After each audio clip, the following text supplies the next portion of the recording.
السلام عليكم ورحمة الله وبركاته. إن الحمد لله وحده والصلاة والسلام على من لا نبي بعده وعلى آله وأصحابه ومن تبعهم بإحسان إلى يوم الدين. أما بعد، فأعوذ بالله من الشيطان الرجيم. بسم الله الرحمن الرحيم. وما خلقت الجن والإنس إلا ليعبدون.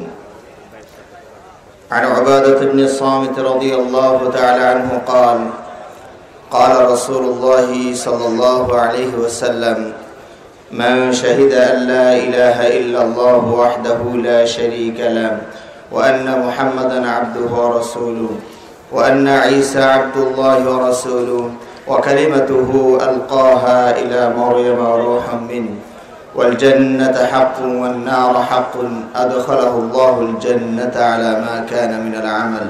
متفق عليه. আলহামদুলিল্লাহ, সমস্ত প্রশংসা যাবতীয় গুণগান মহান আল্লাহ সুবহানাহু ওয়া তাআলার জন্য, যার অপার অনুগ্রহে এবং অশেষ মেহেরবানিতে আজকের মতো এমন একটি সুন্দর সুশৃঙ্খল দিনী পরিবেশে আমরা সমবেত হতে পেরেছি। সেজন্য আল্লাহর কৃতজ্ঞতা এবং শুকরিয়া জানাই। আলহামদুলিল্লাহ। অতঃপর অসংখ্য অগণিত অজস্র সালাত ও সালাম, শান্তি ধারা বর্ষিত হোক আমাদের প্রিয় নবী, বিশ্ব নবী, সর্বশেষ ও সর্বশ্রেষ্ঠ নবী নবী মুহাম্মদ রাসূলুল্লাহ সাল্লাল্লাহু আলাইহি ওয়াসাল্লামের প্রতি। সম্মানিত সুযোগ্য আজকের এই মাহফিলের সভাপতি সাহেব, বিজ্ঞ উলামায়ে কেরাম, বিভিন্ন পর্যায়ের নেতৃবৃন্দ, অতিথিবৃন্দ এবং আমার সামনে উপবিষ্ট বয়োজ্যেষ্ঠ বয়োকনিষ্ঠ সুধীমণ্ডলী, পর্দার অন্তরালে মা ও ভগ্নীগণ, আমার বিষয় সম্পর্কে আপনারা ইতিমধ্যেই অবগত হতে পেরেছেন। বিষয়টি অত্যন্ত গুরুত্বপূর্ণ, যদিও রাত্রি গভীর হয়ে গিয়েছে এবং আপনাদের চোখেও ঘুমের ভাব এসে গিয়েছে।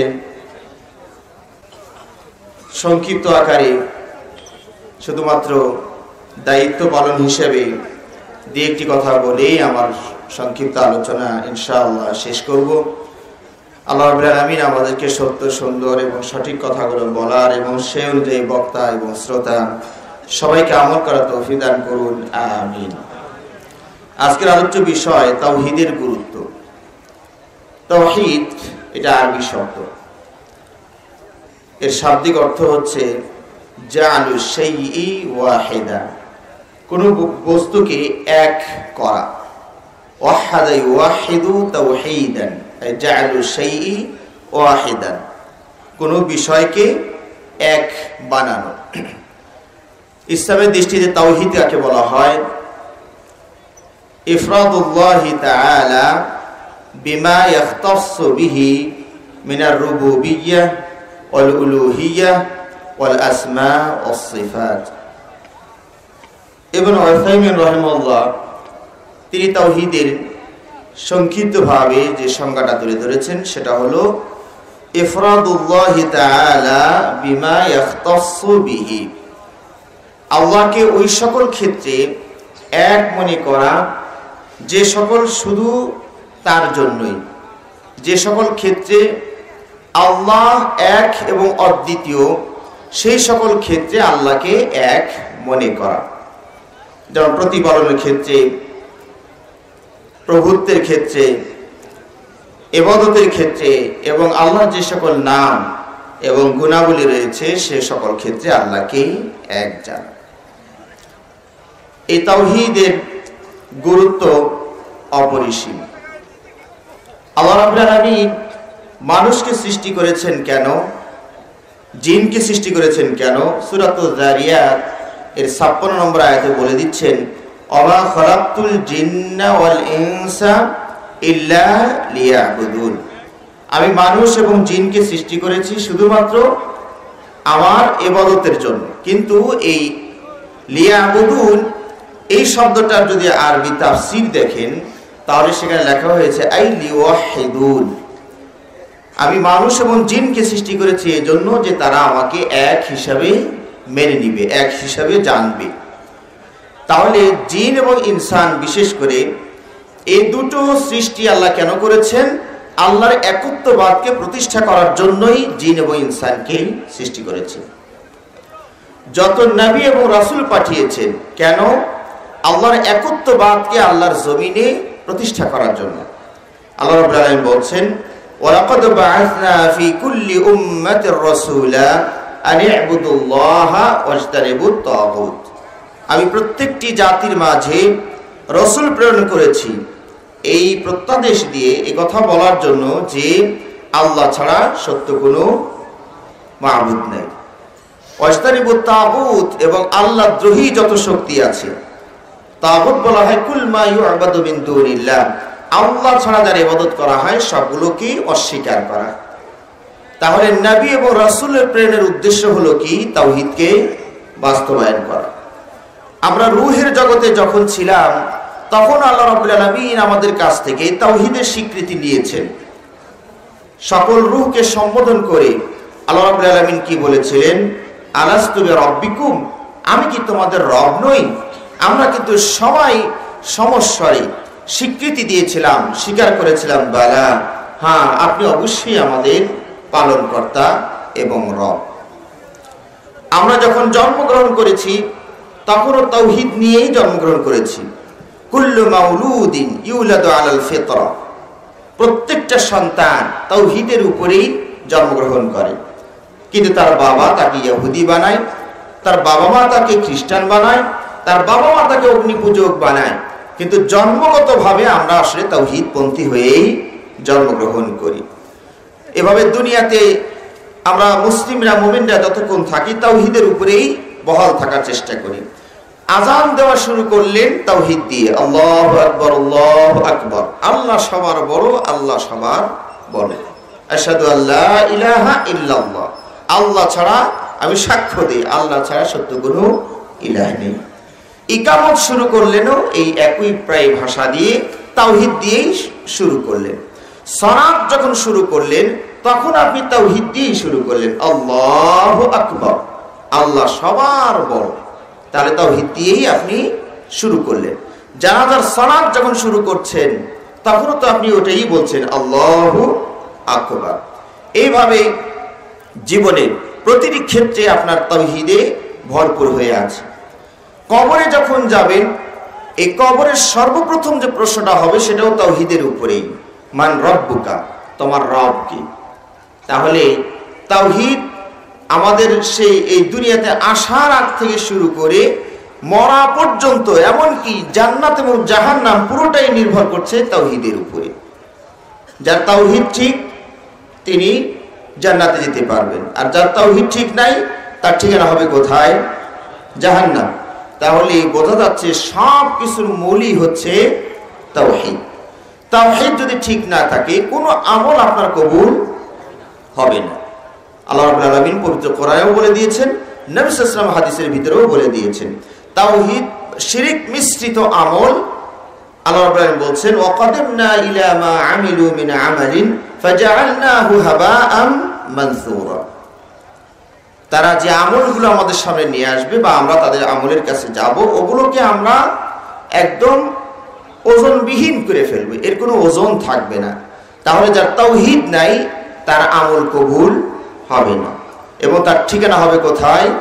জাহান্নাম। ইন্নাহু মান ইউশরিক বিল্লাহ ফাকাদ হারামাল্লাহু আলাইহিল জান্নাহ ওয়া মাআওয়াহুন নার ওয়া মা লিয-যালিমিন মিন আনসার। তাহলে আয়াতেও যারা তাওহীদপন্থী তাদের বলা, তাদের এর উল্টো অনুবাদ করলেই তাওহীদপন্থীদের ঠিকানা এখানে পাওয়া যাবে। যারা শিরিক করবে তাদের ঠিকানা হলো, তাদের উপর আল্লাহ কি হারাম করে দিয়েছেন? জান্নাতকে হারাম করে দিয়েছেন। কিন্তু যদি তাওহীদপন্থী হয় তা তাদের জন্য কোনটা হারাম হবে? জাহান্নাম হারাম হয়ে যাবে। তো এইভাবে দেখা যায় তাওহীদের জন্যই সবকিছু। আল্লাহ রাব্বুল আলামিন এই বিশ্বকে আয়োজন করেছেন শুধুমাত্র তাওহীদকে প্রতিষ্ঠা করার জন্য। এই তাওহীদের বয়স কতদিন? তাওহীদ অনাদি এবং অনন্ত। আল্লাহ রাব্বুল আলামিনের যেমন শুরু এবং শেষ নেই, তাওহীদেরও তেমনি শুরু আর শেষ নেই। আমার কথা কি বুঝতে পেরেছেন? মানে আল্লাহ যখন, তাওহীদ তখন। তো আল্লাহর যেমন শুরু নেই শেষ নেই, তাওহীদেরও তেমনই শুরু নেই শেষ নেই। কিন্তু শিরকের শুরু আছে, শেষ আছে। তাওহীদ আগে শিরিক একসময় ছিল না। নূহ আলাইহিস সালামের যুগে তাওহীদের উৎপত্তি, ভিত্তি প্রস্তর স্থাপিত হয়, আবার এক সময় তার শিরিক থাকবে না। সুতরাং শিরিক হচ্ছে পরে আসা, আর তাওহীদ আগে থেকেই আমাদের মাঝে আছে। আল্লাহ যেমন শুরু এবং শেষ নেই, তাওহীদেরও তেমনি শুরু এবং শেষ নেই। তাওহীদ অনাদি অনন্ত। এই তাওহীদের প্রকার আছে। তাওহীদকে মোটামুটি 3 ভাগে ভাগ করা হয়েছে: তাওহীদুর রুবুবিয়্যাহ, তাওহীদুল উলুহিয়্যাহ, তাওহীদুল আসমা ওয়াস সিফাত। তাওহীদুর রুবুবিয়্যাহ কাকে বলা হয়? আমাদের ভাষায় আমরা বলি প্রতিপালন বা প্রভুত্বের ক্ষেত্রে আল্লাহকে এক জানা। এই প্রভুত্বের ক্ষেত্রে আল্লাহকে এক জানা, এর মাঝে 3টা পয়েন্ট রয়েছে। তার প্রথম পয়েন্ট হলো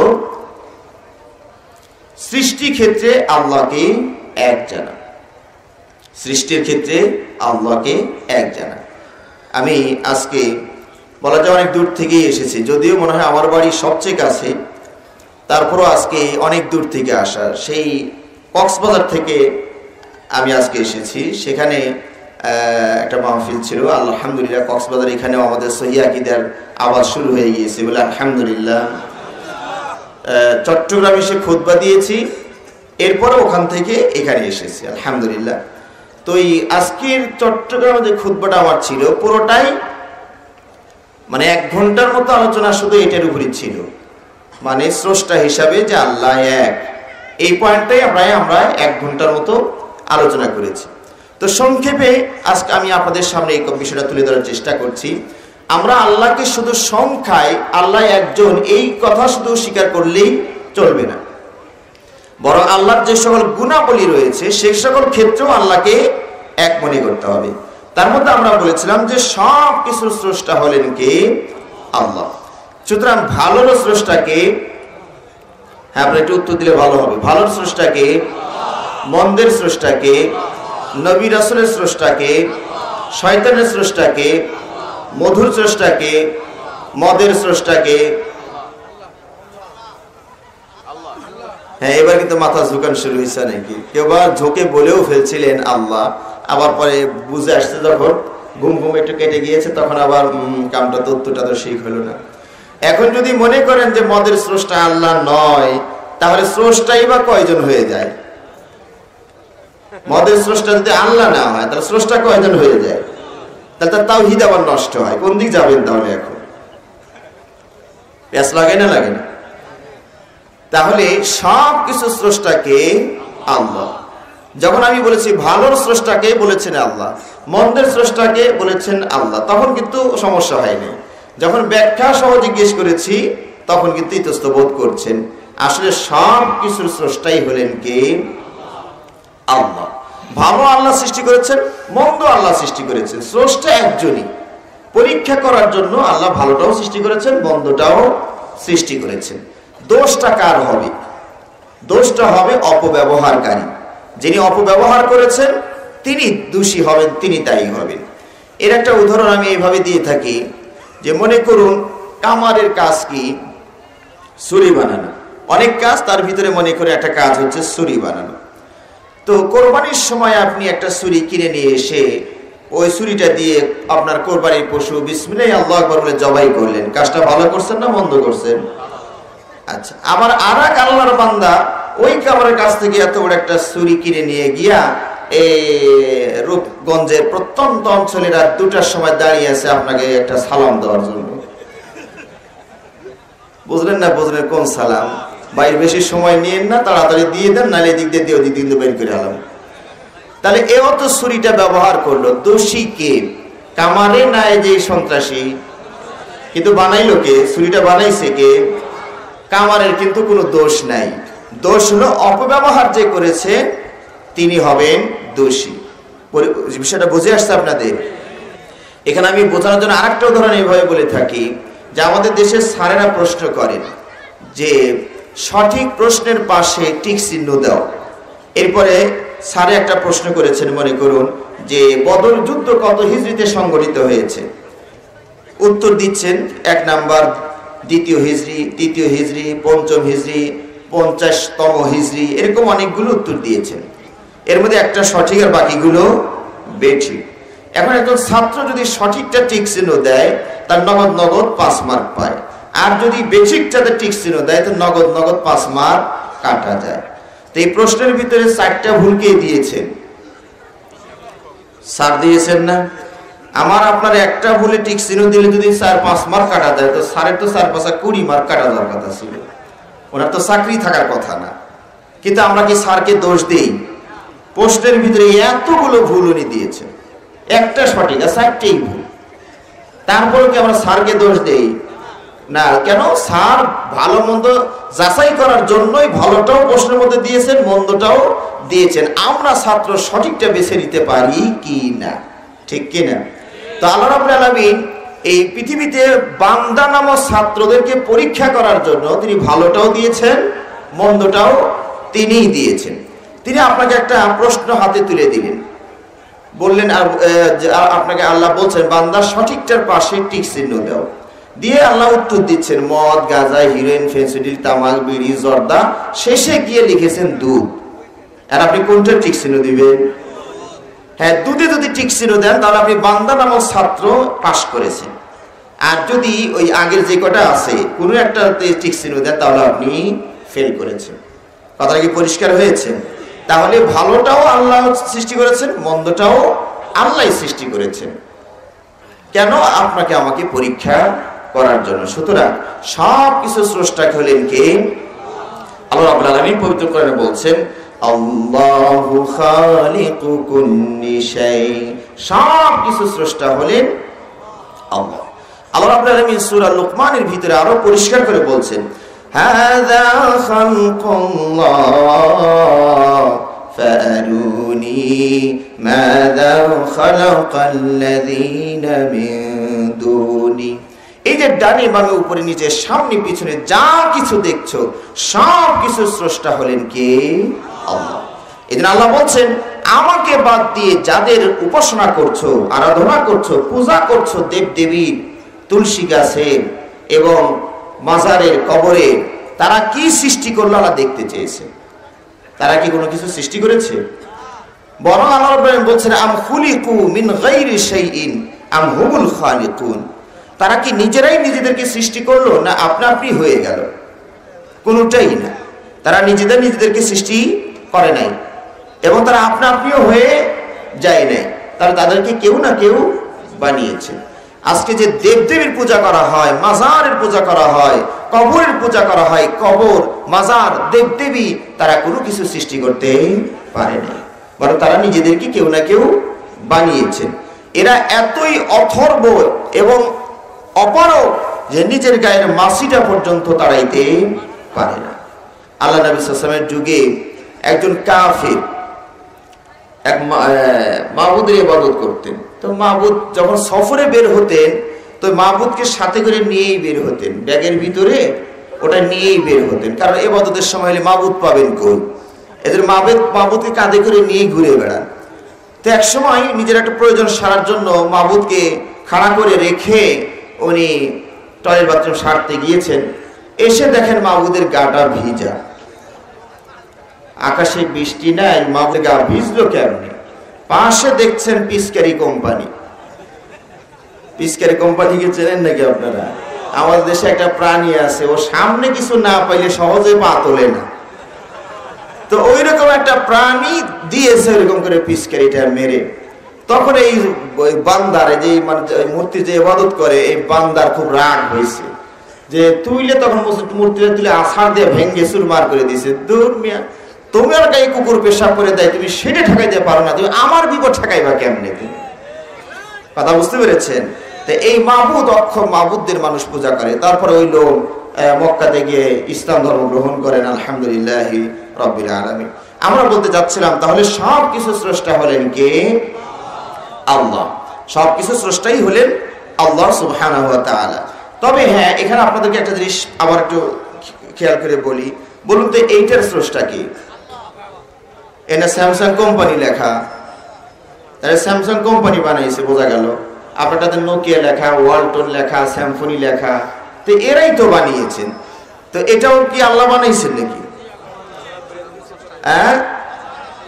হ্যাঁ, এখানে সৃষ্টি আর আবিষ্কারের মাঝে পার্থক্যটা বুঝতে হবে। সৃষ্টি করেছেন আল্লাহ, আবিষ্কার করেছেন বিজ্ঞানীরা। কথা বুঝতে পেরেছেন? কারণ মূল উপাদানটা কার? আল্লাহ। এই মূল উপাদানটা নিয়ে বিজ্ঞানীরা হেরফের করে, মাইনাস প্লাস করে, সংযোজন বিয়োজন করে এক রূপ থেকে আর এক রূপে নিতে পেরেছে মাত্র। এটাকে সৃষ্টি বলা হয় না, এটার নাম কি? আবিষ্কার।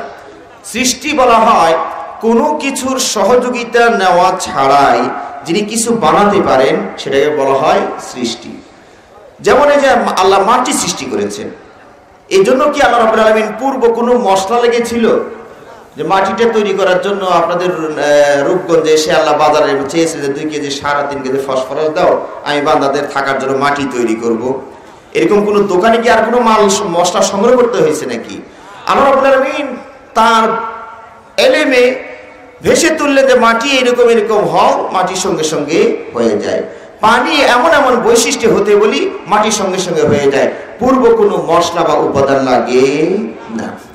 আর বিজ্ঞানীরা যা তৈরি করে তার মূল পূর্ব মশলা বা উপাদান লাগে না? লাগে না। দেখুন এই যে আমার সামনে যে বস্তুটা, জন্তুটা আছে, তো এখানে গ্লাস ব্যবহার করেছেন। গ্লাসটা তৈরি হয়েছে কি দিয়ে? বালু, এক প্রকারের বালি বা বালু দিয়ে। ওই বালুটার স্রষ্টাকে, তার মূলটা কার? এখানে আপনারা প্লাস্টিক ব্যবহার করেছেন। প্লাস্টিক তৈরি হয় কি দিয়ে? রাবার বা গাছের আঠা দিয়ে। এই গাছের আঠাটা কার?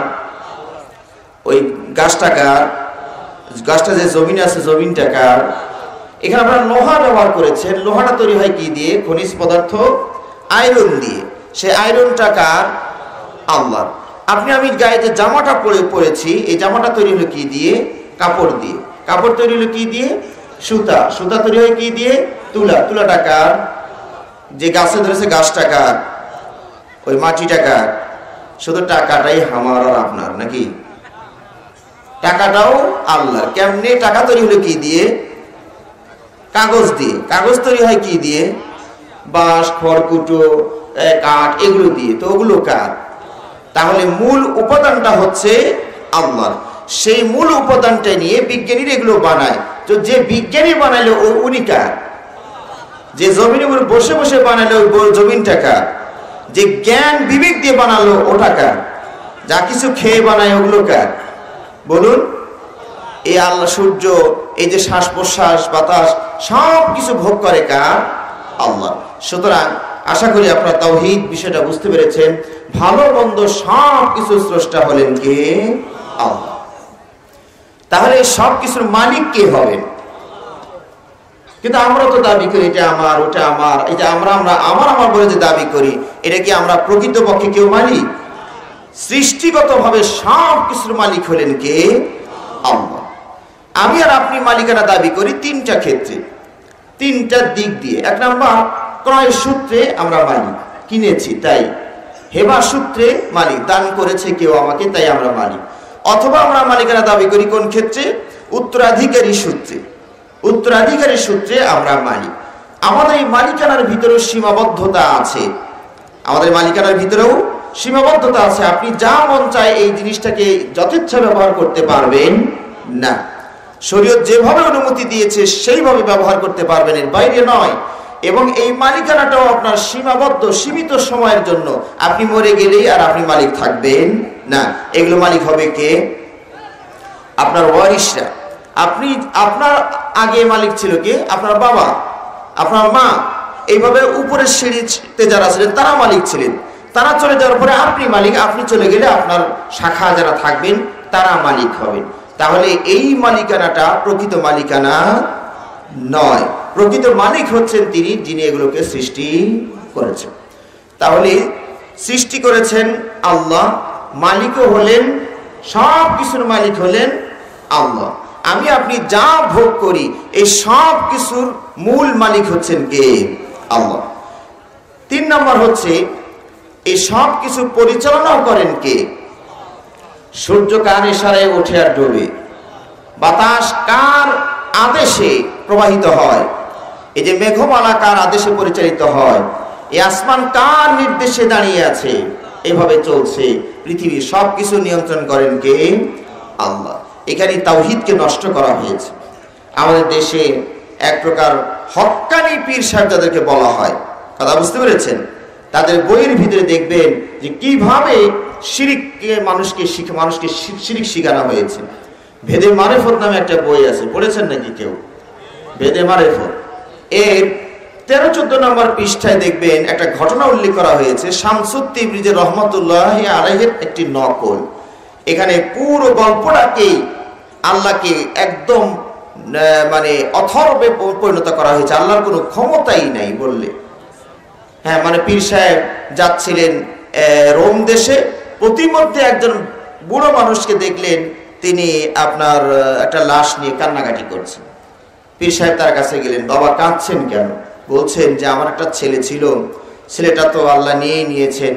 তো ছেলের ঘরের ছেলে নাতিটা ছিল, একটু কামাই কাজি করে আমাকে খাওয়াইতো, দেখাশোনা করতো। আজকে সে নাতিটাও চলে গিয়েছে, তাই আমি নিরুপায় হয়ে কাঁদছি, আমাকে দেখাশোনার মতো আর কেউ থাকলো না। তখন পীর সাহেব বললেন কি, হে ছেলে, তুমি আমার আদেশে জিন্দা হইয়া যাও। নাউজুবিল্লাহি মিন যালিক। সঙ্গে সঙ্গে জিন্দা হয়েও গেল, দাদাকে জড়িয়ে ধরলো। দাদা জিজ্ঞেস করছেন, কি বাবা তুমি না মরে গিয়েছিলে, কেমনে জিন্দা হলো? ওই পীর সাহেব বলেছেন জিন্দা হও, এই জন্য জিন্দা হয়ে গিয়েছে।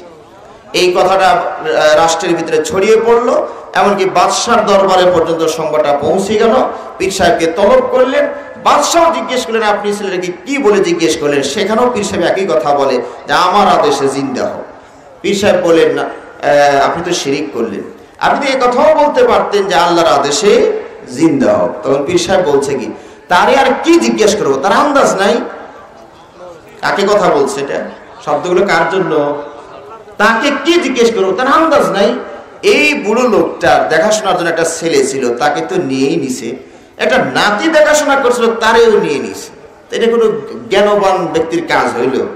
এজন্য আল্লাহরেও বললো তার আন্দাজ নাই, মানে তার জ্ঞান নাই। এটা নেওয়া যাবে এখন যে নিলেন যে উনি, দেখেছেন নাউজুবিল্লাহি মিন যালিক, আল্লাহর শানে কি বেয়াদবিমূলক শব্দ তারা ব্যবহার করে। নাউজুবিল্লাহি মিন যালিক। এরপরে তার দরবার হতে তারে আর কি জিজ্ঞেস করবো, তার আন্দাজ নাই। মানে এই জন্য তার দরবারে থেকে জোরপূর্বক তার রূহটাকে ছিনিয়ে নিয়ে আসছে। আল্লাহ ফেল করে চেয়েছে, দেখলেন করার কিছু নাই, পীর সাহেবের ক্ষমতা বেশি। আল্লাহ নিয়ে গেছিলেন, এখন ওর দাপট বেশি। আল্লাহ নিয়েছিলেন ওই সময়, আল্লাহর ক্ষমতা বেশি। আর পীর সাহেব নিয়ে নিলেন, আল্লাহর চেয়েছে, দেখলেন কিছু করার নাই আল্লাহ। নাউজুবিল্লাহি মিন যালিক। পীর সাহেব তো বাদশা তখন বললেন, বুঝছি আপনি খালি মারেফত মানেন, শরীয়ত তো মানেন না, দেখি উল্টাপাল্টা কথা কন। তা আপনার গায়ের সামনাটা হইলো শরীয়ত, আর ভিতরে মারেফত তো সবসময় ভিতরেই থাকে, কথা বুঝতে পেরেছেন? তো গায়ের সামটা হইলো শরীয়ত, আর ভিতরেরটা যা আছে সব হইলো মারেফত। তা আপনি যেহেতু শরীয়ত মানেন না, তো গায়ের সামনা খুলে দিয়ে যান গা, আমার শরীয়ত দিয়ে আপনি মারেফত নিয়ে যান গা। তখন পীর সাহেব আপনার এইভাবে আঙ্গুল দিয়ে মাথাপট থেকে ইশারা করে পা পর্যন্ত, আমরা যেমন কোট খুলি ওইরকম করে সামরা নামক শরীয়ত খুলে বাদশাকে দিয়ে উনি জঙ্গলে চলে গিয়ে ক্ষমতা দেখেছেন পীর সাহেবের। এবার জঙ্গলে গিয়ে যখন সূর্য ওঠা শুরু করে দিয়েছে, তো চামড়াবিহীন শরীর, চামড়ার একটা ভালো বাংলা আছে, ওটার নাম কি? চর্ম। চর্ম নেই, কথা বুঝতে পেরেছেন? চর্ম নেই। আমি একটু বিরতি নিয়ে উচ্চারণ করেছি, এবার একটু কাছাকাছি সময় উচ্চারণ করুন তো, তাহলে কি হয়? কথা বুঝতে পেরেছেন? হ্যাঁ, তাহলে এই পীর হলো চর্ম নাই। এখন চর্ম নাই, এখন এই সময় যদি সূর্য তাপ দেয় তো কেমন মজাটা লাগে কন্ত দেখি, নুনে কাটা খায় নুনের সিটার মতো। তো পীর সাহেব সূর্যকে ধম দেয়, সূর্য খবরদার আমারে কষ্ট দিবা না। সূর্য ধমক পেয়ে ওই যে পূর্ব দিকে ডুবছে, আর ওঠেই না, ভয় ঠেলায়। তাহলে বিশ্ব নিয়ন্ত্রণ করছে। আমরা আকীদায় শিখলাম যে সবকিছু নিয়ন্ত্রণ করেন কে? কিন্তু এই সকল হক্কানি পীর সাহেবদের বইয়ের মধ্যে দেখা যায় এই সবকিছু নিয়ন্ত্রণ করেন কে? পীর সাহেবরা। তো সূর্যকে ধমক দিয়েছে, সূর্য ধমকে ডুবে গেছে, তারা ওঠার সাহস পাচ্ছে না। তো এই দেশের উপর যখন সূর্য ওঠে না, হাঁস মুরগি পশু পক্ষী সব চিৎকার শুরু করে দিয়েছে। কতক্ষণ আর ঘুমানো যায় কর? ব্যাটারি তো একটা 12 ঘন্টার জন্য চার্জ দিয়েছিল, ব্যাটারি তো সব ডাউন, শেষ। আর সূর্য উঠবে আবার দিনের বেলা খাবে, কিন্তু সূর্যই যে ওঠে না। গরু বছরে খাবার যা আসলে শেষ, হাম্বা হাম্বা শুরু হয়ে গেছে, দেশের ভিতরে অরাজকতা সৃষ্টি হয়ে গিয়েছে। তখন এই বাদশাহ ভুল বুঝতে পেরে পীর সাহেবকে খুঁজতে পাঠিয়ে দিয়েছে, দেখো বাবা গেল কোথায়, আমার দেশে সূর্য ওঠা বন্ধ হয়ে গেলে এই বাবারই কাম মনে হয় এটা। খুঁজতে খুঁজতে বাবাকে পেলেন, মাপটাপ চেয়ে নিলেন, কি হয়েছে তোমাদের? কয় হুজুর আমার দেশে সূর্যই ওঠে না। তখন সূর্যকে আবার একটা ধমক লাগাইছে, এই সূর্য, আমি বলছিলাম যে আমাকে কষ্ট দিবে না, তুমি দেশবাসীকে কষ্ট দিছো কেন? তার মানে কমান্ড বোঝে নাই আর কি, মাহবুবের মানে নির্দেশ বোঝে নাই সূর্য। তারপরে আবার সূর্য ওঠা শুরু করলো। তাহলে এই গল্পের ভিতরে জীবন মরণের মালিক কাকে বানানো হলো? পীর সাহেবকে। সূর্য ওঠা ডোবার নামা কার ইশারায় হয়? পীর সাহেবের নামে। তো এত বড় পীর সাহেবদের মুরিদ হবেন না তো কার মুরিদ হবেন? নাউজুবিল্লাহি মিন যালিক। এইভাবে মানুষের ঈমান আমলকে তারা নষ্ট করে দিচ্ছে। আমার মনে হয় প্রথম পয়েন্ট আপনারা বুঝতে পেরেছেন। আমরা বলেছিলাম যে আল্লাহকে এক জানতে হবে তিনটা ক্ষেত্রে।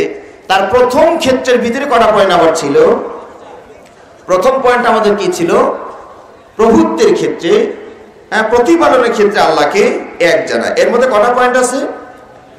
স্রষ্টা হিসাবে আল্লাহকে এক জানবেন, মালিক হিসাবে আল্লাহকে এক জানবেন, এবং এগুলো পরিচালনার ক্ষেত্রেও আল্লাহকে এক জানবেন। আকীদা বা তাওহীদের 2 নম্বর প্রকারটা হলো তাওহীদুল উলুহিয়্যা। তাওহীদুল উলুহিয়্যা বা ইবাদতের ক্ষেত্রে আল্লাহকে এক জানা। বান্দাদের যত ইবাদত আছে সব ইবাদতগুলো কার জন্য হবে? বলুন না, কার জন্য হবে? আলহামদুলিল্লাহ। বান্দাদের ইফরাদুল্লাহি তাআলা বিল ইবাদা, ইবাদত শুধুমাত্র কার জন্য করবেন? সুতরাং আপনার সালাত কার জন্য? আপনার রুকু সাজদা কার জন্য? দোয়া করবেন কার কাছে? সুখে দুঃখে হর্ষে বিষাদে কার কাছে চাবেন? আল্লাহর কাছে চাবেন। যে সকল ক্ষেত্রে শুধুমাত্র আল্লাহকেই ভয় পেতে হয়, সেই সকল ক্ষেত্রে যদি কেউ অন্যকে ভয় পায় তাহলে কি হয়ে যাবে? বলুন কি হবে? তাহলে শিরিক হয়ে যাবে, তাহলেও শিরিক হয়ে যাবে। আল্লাহ রাব্বুল আলামিন পবিত্র কোরআনে বারবার কথাগুলো উল্লেখ করেছেন, ওয়া আন্নাল মাসাজিদা লিল্লাহি ফালা তাদউ মাআল্লাহি আহাদা। মসজিদের স্থানগুলো, ইবাদতের স্থানগুলো কার জন্য? আল্লাহর জন্য। সুতরাং আল্লাহর সাথে কাউকে তোমরা অংশ স্থাপন করো না। কুল ইন্না সালাতি ওয়া নুসুকি ওয়া মাহইয়ায়া ওয়া মামাতি লিল্লাহি রাব্বিল আলামিন। আমার জীবন, আমার মরণ, আমার সালাত, আমার কুরবানি, কথা বুঝতে পেরেছেন? আমার যাবতীয় ইবাদত বন্দেগী কার জন্য হবে? আল্লাহর জন্য হবে। আজকে বাংলাদেশে যত মাজার দেখবেন, এই সবগুলো মাজার হচ্ছে শিরিকের আড্ডাখানা, ঠিক না বেঠি? এখানে মরা মানুষের কাছে গিয়া তার কাছে চাওয়া হয়। সন্তান না হলেও বাংলাদেশের কিছু মানুষ ওই বাবা, মরা বাবার কাছে গিয়া ফরিয়াদ করে, নজর নিয়াজ পেশ করে, তাদের কাছে চায়। অথচ ইব্রাহিম আলাইহিস সালামের সন্তান হয় না, কার কাছে চাইলেন? কত বছর ধরে চাইলেন? কত বছর ধরে চাইলেন? 80 বছর ধরে। কারণ ইব্রাহিম আলাইহিস সালাম জানতেন যে এই পথ ছাড়া দ্বিতীয় কোনো পথ নেই, আল্লাহ ছাড়া দেওয়ার কেউ নাই। অনুরূপভাবে যাকারিয়া আলাইহিস সালামের সন্তান হয় না, কার কাছে চান? রব্বি হাবলি মিন লাদুনকা যুররিয়াতান তাইয়্যিবা ইন্নাকা সামিউদ দুআ। তো নবীদের সন্তান না হলে আল্লাহর কাছে চান, আর বাংলার মানুষ মুসলমানদের সন্তান না হলে দরগায় দরগায় দৌড়ান। নবীর পথের সাথে উম্মতের পথের কোনো মিল নাই। যুক্তিও কম খাড়া করে না, বলে কি না নবী রাসূল আল্লাহর কাছে চাবেন, এটি তো স্বাভাবিক, আল্লাহ তাদের সাথে আল্লাহর একটা ভালো সম্পর্ক আছে, আমরা পাপী দাবি মানুষ, আমাদের একটু ভয়া লাগবেই। তা আমি বলি ভাই আপনি কত খারাপ, আপনি কি শয়তানের চেয়েও বেশি খারাপ? কয় না, র্যাং এত খারাপ হয় নাই। তাহলে কি শয়তানের বরাবর খারাপ? কয় না, তাও না, একটু নিচে। কয় হ্যাঁ, এটা হলে হইতে পারে। তো শয়তানও যখন আল্লাহ চাওয়ার কিছু দরকার হলো তখন কার কাছে চেয়েছিলেন? রব্বি আরিনি রানজিরনি ইলা ইয়াউমি ইউবাসুন। শয়তান যখন আল্লাহর কাছে দোয়া করে তখন সরাসরি আল্লাহর কাছে চাইলো না যে আল্লাহ আমাকে কিয়ামত পর্যন্ত হায়াত দিয়ে দিন। তো শয়তান কি ভায়া খুঁজছিল? কোন পীর সাহেব খুঁজছিল? তো শয়তানও বুঝলো যে খারাপ যতই হই দেওয়ার মালিক আসলে কে? আল্লাহ। শয়তানেরও এই বুঝটা হইল, আর এই মানুষের এই বুঝটা হইল না। ইন্না লিল্লাহি ওয়া ইন্না ইলাইহি রাজিউন। ওইরকম ভাবে ইউনূস আলাইহিস সালাম মাছের পেটে পড়ে কার কাছে চাইলেন? বিপদে পড়ে কার কাছে উদ্ধার মুক্তি চাইলেন? লা ইলাহা ইল্লা আনতা সুবহানাকা ইন্নী কুনতু মিনাজ জালিমিন। আইয়ুব আলাইহিস সালাম অসুস্থ হয়ে কার কাছে মুক্তি চাইলেন? আল্লাহর কাছে মুক্তি চাইলেন। আর আমাদের দেশের মানুষ, কিছু মানুষ অসুস্থ হলে কোন জায়গায় দৌড়ায়? মাজারে, পীর সাহেবের কাছে যায়। আর পীর সাহেবের অসুস্থ হলে মুম্বাই আর সিঙ্গাপুর দৌড়ায়। বুঝতে পেরেছেন? এই হলো ফকিরের কাছে আমরা ভিক্ষে চাইতে যাই। আল্লাহ আমাদেরকে বুঝ দিন, তৌফিক বোঝার যোগ্যতা আল্লাহ আমাদেরকে দান করুন, আমিন। গায়েবের মালিক কে? আল্লাহ। কিন্তু আজকে গায়েবের মালিক মনে করা হয় বাবাদেরকে। এখানে অনেক ঘটনা কথা আছে, সময় স্বল্পতার কারণে যা হোক, এরা হয়তো আরো আলেম ওলামা আছেন, তারা এগুলো বলবেন। সংক্ষেপে আমি আমার বক্তব্যটা আবার শেষ করে দেই। আজকের আলোচ্য বিষয়টা কি ছিল বলুন তো? তাওহীদ। তাওহীদ মানে কি? একত্ববাদ। কয়টা ক্ষেত্রে আল্লাহকে এক জানতে হয় বলুন? কয়টা ক্ষেত্রে? 1 নাম্বার তাওহীদ আর রুবুবিয়্যাহ, মানে প্রভুত্বের ক্ষেত্রে, প্রতিপালনের ক্ষেত্রে আল্লাহকে এক জানবেন। এর মাঝে কয়টা পয়েন্ট আছে? 3টা। সৃষ্টি হিসাবে, স্রষ্টা হিসাবে আল্লাহকে এক জানবেন, মালিক হিসাবে আল্লাহকে এক জানবেন, পরিচালক হিসাবেও আল্লাহকে এক জানবেন। 2 নম্বরটা ছিল তাওহীদ উলুহিয়্যাহ, ইবাদতের ক্ষেত্রে যত ইবাদত বন্দেগী হবে সবকে পাবেন আল্লাহ সুবহানাহু ওয়া তাআলা। 3 নম্বর পয়েন্টটা ছিল যে আল্লাহর যে সকল সুন্দর সুন্দর নাম এবং গুণাবলী আছে এগুলো ক্ষেত্রে আল্লাহকে এক জানবেন। সুতরাং জীবন মরণের মালিক হিসাবে কাকে জানবেন? আল্লাহকে জানবেন। আমাদের দেশের জীবন মরণের মালিক হলো মাজার। এই জন্য দেখবেন ড্রাইভার ভাই, হেল্পার ভাই সকালবেলা গাড়িটা বের করেই 50-100 টাকা মাজারওয়ালাকে দিয়ে দেয়, নাহলে বেটা ও গাড়িটা উল্টে হেলা দিতে পারে। ভয়ের ঠেলায় মাজারওয়ালাকে 50-100 টাকা দিয়ে যায়। আমি মনে করি যে এই বাবার চেয়ে বড় সন্ত্রাসী পৃথিবীতে আর কেউ ছিল না মনে হয়। ও যে জিন্দা থাকলে কত নম্বরে ছিল তা আল্লাহই জানে। মরার পরে 50 টাকা না পেলে যদি 56 সিটের গাড়ি উল্টে হালায়, তো এর চেয়ে বড় সন্ত্রাসী পৃথিবীতে আর আছে নাকি তন্ত দেখি? আর সব পীর সাহেব মরছে বাস লাইনে, একটাও ট্রেন লাইনে মরে নাই। মরছেও তাল নিয়েই মরছে আর কি। কারণ ট্রেন লাইনে তো যেখানে সেখানে থামাবে না, মরলেও লস হয়ে যায়। এই জন্য সবগুলো বাস লাইনে মরছে। তো আশা করি আমার কথাগুলো আপনারা বুঝতে পেরেছেন। আল্লাহ রাব্বুল আলামিন আমাদেরকে তাওহীদপন্থী হয়ে প্রকৃত মুমিন মুসলিম না হওয়া পর্যন্ত আল্লাহ যেন আমাদেরকে কবরে না নেন। তাওহীদটাকে বুঝে হৃদয়ঙ্গম করে আমল করার তৌফিক আল্লাহ আমাদের দান করুন, আমিন। ওয়া আখিরু দাওয়ানা আলহামদুলিল্লাহি রাব্বিল আলামিন। আসসালামু আলাইকুম ওয়া রাহমাতুল্লাহি ওয়া বারাকাতুহু।